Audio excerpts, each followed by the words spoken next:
अजा एकादशीची व्रतकथा। अजा एकादशीची कथा ही सत्यवादी राजा हरिश्चंद्राशी संबंधित आहे। कुंतीचा पुत्र युधिष्ठिर म्हणाला, हे भगवान, श्रावण कृष्ण पक्षात येणारे एकादशीचे नाव काय? मला या एकादशीचे महत्त्व सांगा। त्यावेळी मधुसूदन म्हणाले, या एकादशीचे नाव अजा एकादशी आहे। याचे व्रत केल्याने सर्व प्रकारच्या पापांचा नाश होतो। जो व्यक्ती या दिवशी भगवान ऋषिकेशची पूजा करतो त्यांना वैकुंठाची प्राप्ती होते। तर जाणून घेऊया याची कथा। पौराणिक काळात हरिश्चंद्र नावाचा चक्रवर्ती राजा राज्य करत होता। तो राजा त्याच्या सचोटी आणि प्रामाणिकपणासाठी प्रसिद्ध होता। एकदा देवांनी त्यांची परीक्षा घेण्याची योजना आखली। राजाने स्वप्नात पाहिले की त्याने आपले राज्य विश्वामित्र ऋषींना दान केले आहे। एके दिवशी राजाने आपले वचन पाळण्यासाठी आणि मागच्या जन्मातील कर्माच्या परिणामामुळे आपला मुलगा आणि पत्नी यांना विकले। स्मशानभूमीत लोकांच्या अंत्यसंस्काराचे काम करणाऱ्या चांडाळाने हरिश्चंद्राला विकत घेतले। तो स्वतः चांडाळाचा गुलाम झाला।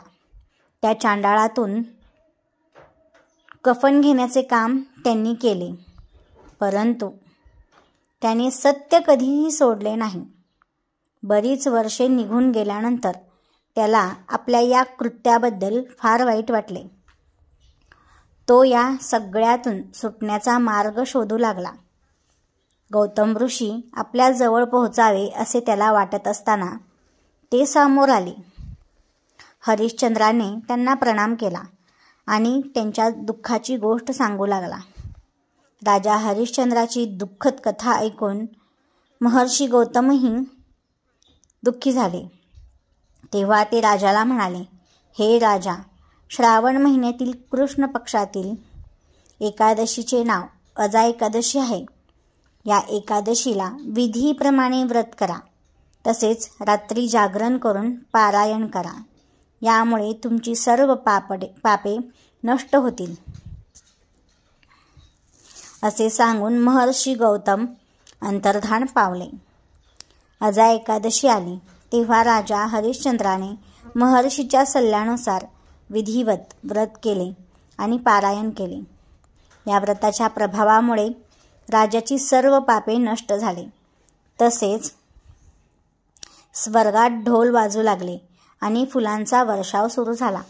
राजाला समोर ब्रह्मा, विष्णू, महेश आणि देवेंद्र असे देव उभे राहिलेले दिसले।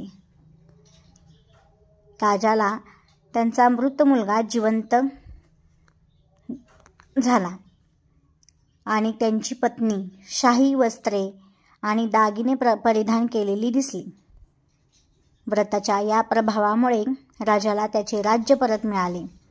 ऋषींनी हे सर्व राजाची परीक्षा घेण्यासाठी केले होते, परंतु अजा एकादशीच्या व्रताचा परिणाम झाल्यामुळे ऋषींनी निर्माण केलेला सर्व भ्रम संपला आणि शेवटी हरिश्चंद्र आपल्या कुटुंबासह स्वर्गात गेले। जे लोक हे व्रत नियमितपणे पाळतात आणि रात्री जागरण करतात त्यांची सर्व पापे नष्ट होतात आणि शेवटी त्यांना स्वर्ग प्राप्त होतो। या एकादशी व्रताची कथा नुसती श्रवण जरी केली तरी अश्वमेध यज्ञाचे फळ प्राप्त होते। ही कथा तुम्हाला जर आवडली असेल तर कमेंट बॉक्समध्ये ओम नमो भगवते वासुदेवाय नमः किंवा हरे कृष्ण कृष्ण कृष्ण हरे हरे हा षडाक्षरी मंत्र अवश्य लिहा। त्याचबरोबर जर कथा आवडली नसेल तर डिसलाईकही करू शकता। जर अगदी आवडली असेल तर लाईकही करा। धन्यवाद। भेटू पुन्हा छान महत्त्वपूर्ण व्हिडिओ घेऊन। अजूनही तुम्ही भक्तीची शक्ती या यूट्यूब चॅनलला सबस्क्राईब केले नसेल तर अवश्य करा।